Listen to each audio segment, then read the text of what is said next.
Assalamualaikum warahmatullahi wabarakatuh.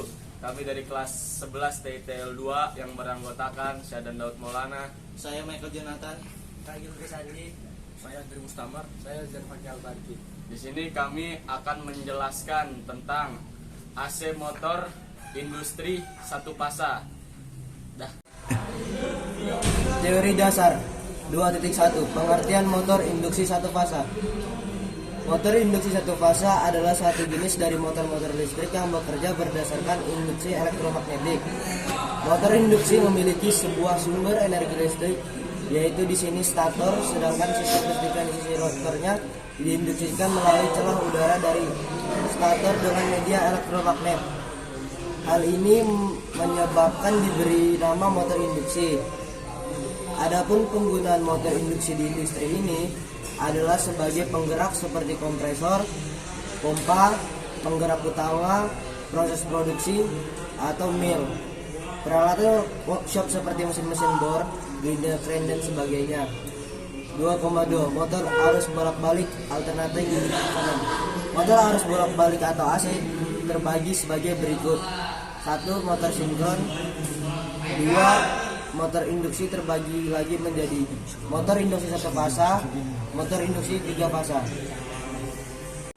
2.3 Motor induksi satu fasa. Konstruksi motor induksi satu fasa terdiri atas dua komponen, yaitu stator dan rotor. Stator adalah bagian dari motor yang tidak bergerak, dan rotor adalah bagian yang bergerak yang bertumpu pada bantalan poros terhadap stator. Motor induksi terdiri atas kumparan stator dan kumparan rotor yang berfungsi membangkitkan gaya gerak listrik akibat adanya arus listrik bolak-balik satu fasa yang melewati kumparan-kumparan tersebut, sehingga terjadi suatu interaksi induksi medan magnet antara stator dan rotor. Motor induksi satu fasa tidak terjadi medan magnet putar seperti halnya motor induksi tiga fasa, sehingga diperlukan suatu kumparan bantu untuk mengawali berputar. Motor induksi satu fasa memiliki dua belitan stator, yaitu belitan fasa utama dan belitan fasa bantu. Prinsip kerja medan magnet utama dan medan magnet bantu pada motor satu fasa dapat dilihat pada gambar berikut. Belitan utama menggunakan penampang kawat tembaga lebih besar sehingga memiliki impedansi lebih kecil, sedangkan belitan bantu dibuat dari tembaga berpenampang kecil dan jumlah belitannya lebih banyak sehingga impedansinya lebih besar dibanding impedansi belitan utama.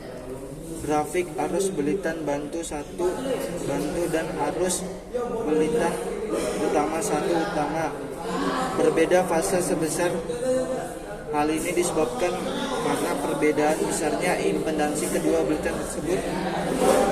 Perbedaan arus fasa ini menyebabkan arus total merupakan satu fasa sama dengan rotor motor tiga fasa berbentuk batang-batang kawat yang ujung-ujungnya dihubung, singkatkan dan menyerupai bentuk sangkar supai, maka sering disebut rotor sangkar.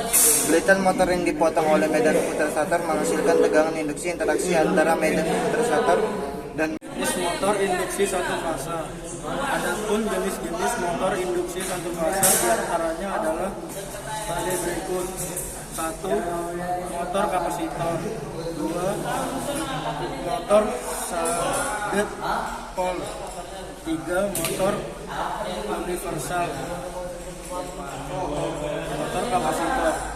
Motor kapasitor satu fasa banyak digunakan dalam peralatan rumah tangga seperti motor pompa air, motor substitusi, motor lemari es.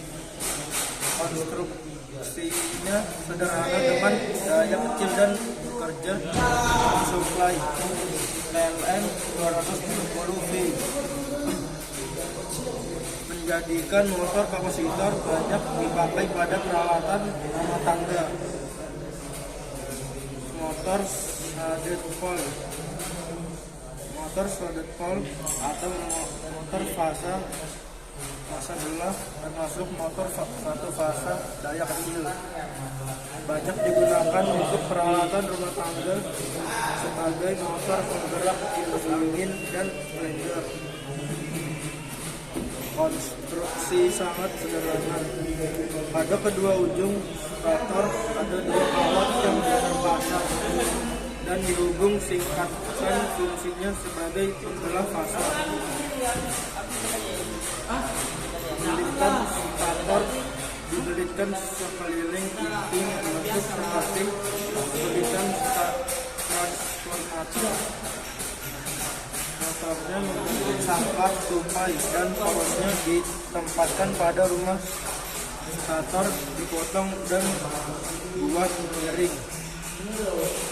Motor universal. Universal termasuk motor satu fasa dengan menggunakan belitan stator dan belitan motor. Motor universal dipakai pada mesin jahit maupun motor bor tangan. Perawatan rutin dilakukan dengan mengganti sikat arang yang pendek atau tegas, sikat arang yang lembek. Konstruksinya yang sederhana, andal, mudah dioperasikan, daya yang kecil dan torsinya yang cukup kecil dan torsinya yang cukup besar. Bentuk stator dari motor universal terdiri dari dua kutub stator. Belitan rotor memiliki 12 alur. Belitan dilengkapi komutator dan sikat arang yang menghubungkan secara sari antara belitan stator dengan belitan rotornya. Aplikasi dengan tahanan geser dalam bentuk pedal yang ditekan dan dilepaskan. 4.4 prinsip kerja motor induksi. Belitan stator dihubungkan dengan suatu sumber tegangan akan menghasilkan putar dengan kecepatan sinkron. Kecepatan medan magnet putar terjumlah kutub stator dan frekuensi sumber daya kecepatan itu disebut kecepatan sinkron yang ditentukan dengan rumus di mana kecepatan sinkron sama dengan 120 frekuensi per jumlah kutub. Garis-garis gaya flux dari stator tersebut yang berputar akan memotong penghantar-penghantar rotor sehingga pada penghantar rotor tersebut timbul gaya gerak listrik atau tegangan induksi. Berhubung kumparan rotor merupakan rangkaian yang tertutup, maka pada kumparan tersebut mengalir arus yang mengalir pada penghantar rotor yang berada dalam medan magnet berputar dari stator. Maka pada penghantar rotor tersebut timbul gaya-gaya yang berpasangan dan berlawanan arah. Gaya tersebut menimbulkan torsi yang cenderung memutar rotornya. Rotor akan berputar dengan kecepatan mengikuti perputaran medan stator 2.5. Pengatur kecepatan putaran motor. Pengatur kecepatan putaran atau speed control merupakan suatu peralatan yang bisa mengontrol kecepatan motor induksi satu fasa dengan sistem pengontrolan dari luar. Disebut pengontrolan dari luar karena pengontrolan kecepatan menggunakan suatu rangkaian atau alat yang bukan dari bagian motor itu sendiri. Pengaturan kecepatan sangat berguna dalam kehidupan sehari-hari, seperti halnya pada perindustrian yang setiap alat yang berputar selalu berhubungan dengan motor. Oleh karena itu, setiap hal yang berhubungan dengan karakteristik, efisiensi, dan perilaku motor yang menguntungkan maupun merugikan perlu dipelajari. Faktor utama yang menentukan besarnya pembangkitan tegangan yang melawan arah pada motor adalah kecepatan. Karena itu semua motor cenderung menarik arus yang lebih besar selama periode pengaturan arus awal dibandingkan ketika motor berputar pada kecepatan kerja arus jalan.